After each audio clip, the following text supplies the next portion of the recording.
नमस्कार, आप देख रहे हैं 4 PM। मैं हूं आपके साथ सिमरन।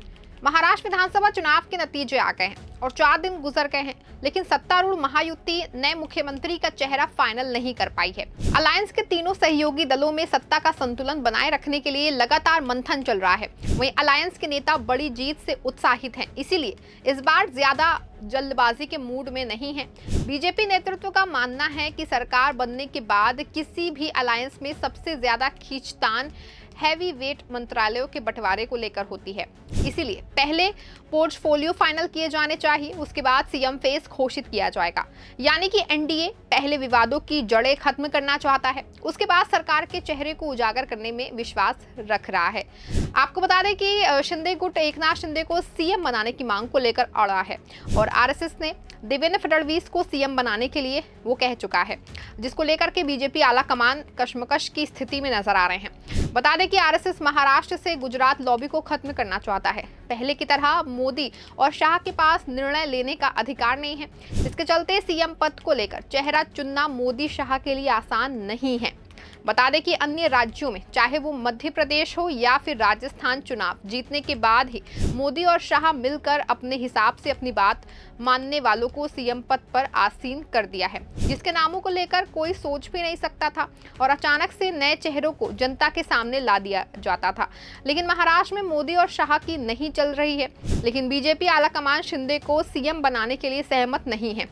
बीजेपी अपने चाहने वालों को सीएम बनाने के मूड में थी, क्योंकि 2019 के चुनाव के बाद से पहली बार 132 सीटों पर बीजेपी ने चुनाव जीता है, जिसको देखते हुए मोदी और शाह अपनी पसंदीदा को सीएम बनाने की जुगत में है। वहीं 2022 में बीजेपी ने जिस तरह खेल करके दो पार्टियों को तोड़कर शिंदे को सीएम बनाकर महाराष्ट्र पर कब्जा कर लिया था, लेकिन इस बार 132 सीट जीतने के बाद भी मोदी और शाह चाह कर भी सीएम उम्मीदवार को फाइनल नहीं कर पा रहे हैं।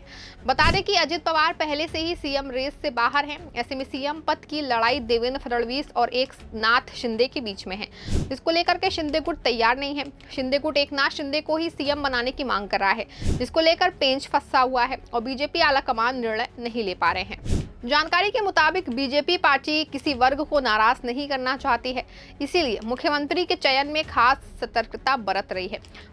मंत्रालयों के बंटवारे में क्षेत्रीय संतुलन से लेकर के जातीय समीकरणों को भी ध्यान में रखा जाएगा। यही वजह है कि तत्काल सीएम चेहरे का ऐलान किए जाने की अपेक्षा जो है वो मंत्रिमंडल गठन को प्राथमिकता दी जा रही है। आपको बता दें कि महाराष्ट्र विधानसभा का मौजूदा कार्यकाल 26 नवंबर को समाप्त हो गया है। एकनाथ शिंदे ने मंगलवार को सीएम पद से इस्तीफा दे दिया है। राज्यपाल सीपी राधाकृष्णन ने नया सीएम बनने का तक कार्यवाहक की जिम्मेदारी सौंप दी है। अब ऐसे संकेत मिल रहे हैं कि महायुति में अगले मुख्यमंत्री के निर्णय में देरी कर सकती है, क्योंकि सब कुछ बीजेपी के हाथों में नहीं है। बता दें कि विधानसभा चुनाव में बीजेपी, शिवसेना, एनसीपी गठबंधन ने प्रचंड जीत हासिल की है। महायुति में बीजेपी के सबसे ज्यादा 132 उम्मीदवारों ने चुनाव जीता। शिवसेना ने 57 और एनसीपी ने 41 सीटों पर जीत हासिल की। जेएसएस को 2 और आरएसजेपी को 1 सीट पर जीत मिली है। बीजेपी ने इस बार चुनाव में 149 उम्मीदवार उतारे थे, जबकि शिवसेना ने 81 और एनसीपी ने 59 प्रत्याशियों को टिकट दिया था। जानकारी के मुताबिक नतीजे आए 4 दिन बीत गए हैं, लेकिन सहयोगी दलों के बीच मुख्यमंत्री चेहरे पर सहमति नहीं बन पाई है। बीजेपी के एक नेता ने बताया कि केंद्रीय नेतृत्व को मुख्यमंत्री पद के लिए किसी चेहरे का नाम घोषित करने की कोई जल्दी नहीं है। हमने निर्णायक जनादेश हासिल कर लिया है और अब प्राथमिकता सरकार गठन के लिए एक व्यापक योजना पर काम करने की है। पहले मंत्री पद को अंतिम रूप देना है और हैवी वेट मंत्रालयों का बंटवारा करना है। अलायंस में मंत्रालयों का बंटवारा सबसे अहम होता है। यही मनमुटाव और विवाद की वजह बनते हैं। बीजेपी के एक अन्य नेता ने रायगढ़ जिले के शिवसेना विधायक महेंद्र थोरावे के मामले का हवाला दिया। दरअसल थोरावे ने स्थानीय राजनीतिक प्रतिद्वंदी के कारण एनसीपी की अदिति तटकरे को जिला संरक्षक मंत्री की जिम्मेदारी दी जाने का विरोध किया था और उन्होंने कहा कि हम अब ऐसे मुद्दों का विवाद नहीं बनने देना चाहते हैं और इसका स्थानीय समाधान करना चाहते हैं, जिसके लिए जरूरी होगा अलायंस में शामिल पार्टी एक साथ बैठें और आगे बढ़ने से पहले विवादित मसलों पर समाधान खोजें और सहमति बनाएं। बता दें कि महाराष्ट्र विधानसभा 288 सदस्य हैं। ऐसे में कैबिनेट और राज्य मंत्री दोनों में अधिकतम 43 मंत्री हो सकते हैं। कुल 36 जिले हैं। ऐसे में मुख्यमंत्री के लिए ये जरूरी हो जाता है कि प्रत्येक जिले को प्रतिनिधित्व मिले। पार्टी के एक नेता ने कहा कि संसदीय सत्र शुरू हो गया है। केंद्रीय नेतृत्व उसमें काफी व्यस्त है। उसके बावजूद वो महाराष्ट्र बीजेपी नेताओं और सहयोगी दलों के साथ बैठकें कर रहा है। साथ ही संसद में फ्लोर मैनेजमेंट भी संभाल रहा है। जहां तक सीएम फेस की घोषणा का सवाल है तो बीजेपी हाईकमान केंद्रीय पर्यवेक्षकों की टीम को मुंबई भेज रहा है। ये टीम सबसे पहले सहयोगी दलों के नेताओं से मिलेगी। इसके बाद विधायकों से राय शुमारी करेंगी। अंत में कैबिनेट फॉर्मूले को अंतिम रूप देगी। आपसी सहमति से विधायक दल के नेता की घोषणा की जाएगी। वहीं महाराष्ट्र में मुख्यमंत्री को लेकर बीजेपी से देवेंद्र फडणवीस और शिवसेना से एकनाथ शिंदे के नाम की चर्चा चल रही है। अजित पवार पहले ही सीएम रेस से पीछे हट गए हैं और उन्होंने फडणवीस को पहली पसंद के तौर पर संकेत दिया है। क्योंकि फडणवीस चुनावी अभियान में बीजेपी के सबसे बड़े चेहरा थे। बीजेपी के रिकॉर्ड के जीत का श्रेय जो है वो भी उनके हिस्से में जा रहा है।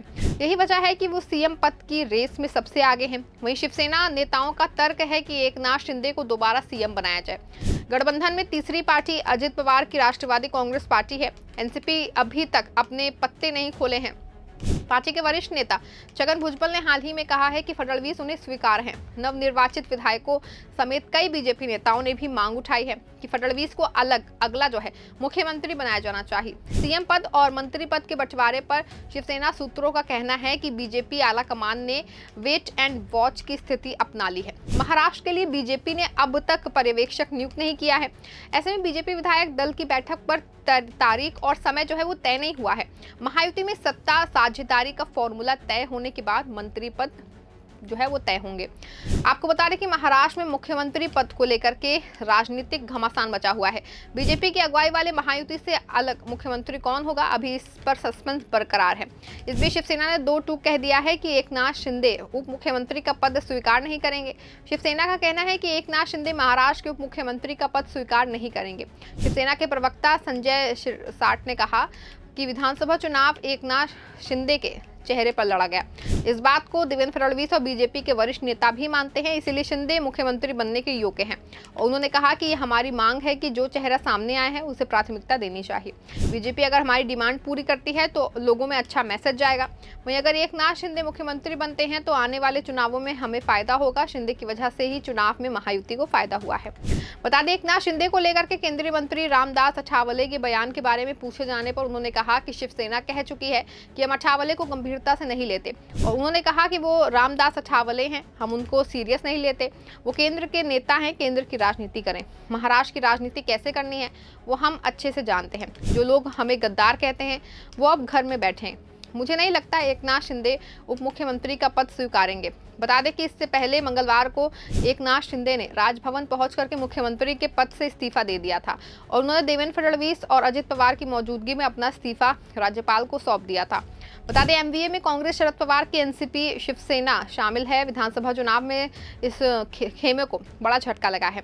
288 सदस्यों वाली विधानसभा में गठबंधन सिर्फ 46 सीटें ही जीत सकी। इसके विपरीत बीजेपी की अगुवाई में महायुति गठबंधन 230 सीटें जीतने में कामयाब रही। महायुति में बीजेपी, एकनाथ शिंदे की शिवसेना और अजित पवार की एनसीपी शामिल है। अब देखना होगा कि सीएम पद ना मिलने के बाद एकनाथ शिंदे क्या फैसला लेते हैं। आने वाले वक्त में पता चलेगा। इस खबर में बस इतना ही। आप देखते रहें 4 PM। धन्यवाद। Anti narcotics task force highly professional बंदे हायर कीते ने, चाहे वो लॉ अफसर होण, चाहे वो फोरेंसिक दे होण, चाहे होर जांच दे अधिकारी होण, ते अपनी होणगे इन्हां दे। पंजाब सरकार में है नशे के खिलाफ जीरो टॉलरेंस। पंजाब सरकार का एक और कठोर कदम। शिकायत दर्ज करवाने के लिए मैसेज करें 97791 00200 पर। नशे के खिलाफ हमारा साथ दें।